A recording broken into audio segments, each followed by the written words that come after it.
Mas a pergunta é, quanto tempo para voltar à coordenação motora fina pós-AVC? Não tem uma resposta para isso, né? Cada caso é um caso. Isso vai depender de muitos outros fatores.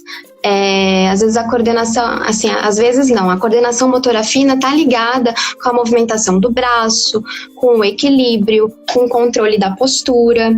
Então, a gente precisa entender todos esses outros aspectos motores, sensoriais, perceptuais, para aí a gente pensar, né, num prognóstico. Não tenho uma resposta certa para isso, né? Mesmo para aqueles pacientes que a gente está atendendo no dia a dia, a gente tem uma ideia, né, da questão desse refinamento da coordenação motora fina, mas a gente não tem essa resposta, né? Quando que vai voltar? Quanto tempo vai demorar?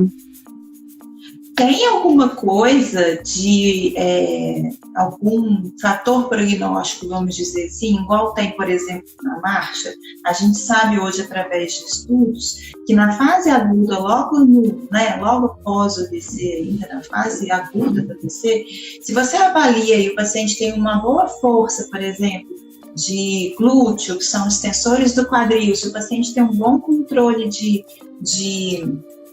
tronco, né? Em relação a braço, por exemplo, se ele tem uma pontuação X na Fundmar, que é uma avaliação de AVC, a chance dele ter uma melhor mobilidade de mão, de braço é maior, a chance dele andar é maior. A gente tem aí alguns estudos mostrando alguns prognósticos, algumas porcentagens de prognóstico, vamos dizer assim, que realmente não vale igual para todo mundo, mas tem-se uma ideia, né? Na coordenação fina a gente não tem nada em relação a isso. Temos sim.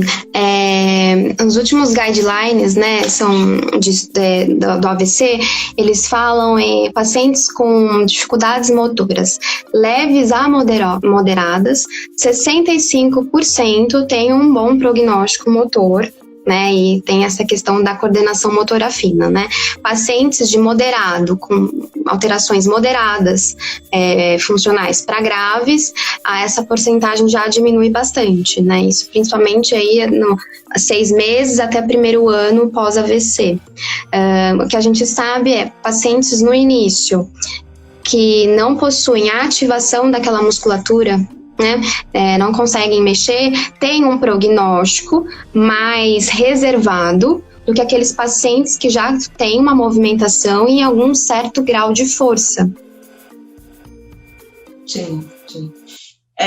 O que a gente precisa também, eu acho que colocar em foco aqui, que isso são algumas expectativas que até a ciência está tentando estudar e tentando trazer para nós profissionais, até em resposta para os pacientes, porque os pacientes perguntam muito para a gente, né, Carol? Eu vou ficar boa. Tem várias perguntas aqui. Quanto tempo que eu tenho que fazer fisioterapia? Quanto tempo que minha mão volta? Quanto tempo que eu demoro para voltar a escrever? Né? Então, assim, a gente não tem muitas respostas. Então, a ciência está em busca disso. E o que a gente tem, eu acho que talvez a gente pode falar que dificuldades motoras moderadas a graves seria sem movimento, sem função nenhuma, né? E leve seria que consegue fazer algum tipo de movimento no braço, seria isso mesmo? Isso mesmo. Os leves, eles têm uma força que vence a gravidade, né? Tem um certo grau de resistência, então consegue pegar um objeto, né, e levantar.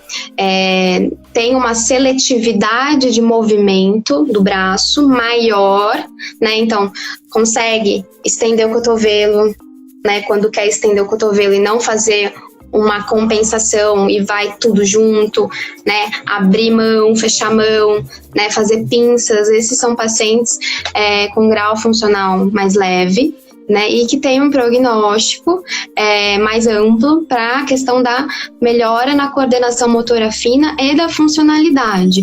E aqueles pacientes que têm um quadro motor mais grave são pacientes que não conseguem vencer gravidade, né?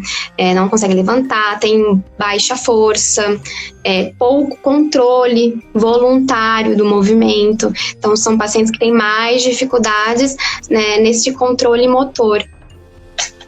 Mas isso não quer dizer que você deva parar de estimular aí, tá? Não. Isso é só uma ideia, assim, para poder dar uma resposta mais precisa até para vocês que tiveram decidido. Mas, novamente, cada caso é um caso e precisa avaliar, entender melhor esse caso para realmente a gente conseguir ter uma ideia em relação ao prognóstico. Isso na avaliação de uma terapeuta ocupacional é extremamente importante.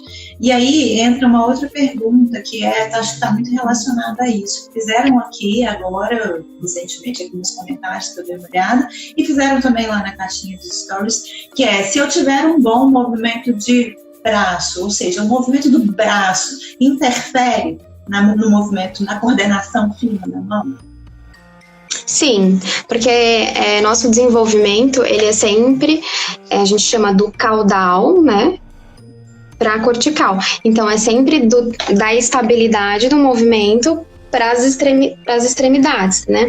Então, se eu tenho um ombro que suporta o movimento, né, que se move em todos os planos, um cotovelo que eu consigo esticar, eu tenho uma estabilidade para movimentar melhor, né, o meu punho, o meu dedo, né, o meu polegar. Então, se eu tenho um punho mal posicionado, onde eu tenho um pobre controle motor, isso interfere diretamente na funcionalidade dos meus dedos. Então, a posição que ele se mantém, né, a força que eu tenho para manter ele, tanto aberto quanto fechado, interfere na coordenação motora fina, né? Porque para coordenação a gente precisa também de força, né? A gente precisa de precisão. Então, tudo vai interferir. A minha visão, a minha percepção do meu corpo também vai interferir. Então, quem tem uma movimentação de ombro, de cotovelo, tende a ter um pouco mais de facilidade em relação às movimentações de braço, de mão. A não ser que tenha uma espasticidade, um déficit da sensibilidade, algum tipo de deformidade, que também atrapalham, né, nessa questão da harmonia da musculatura.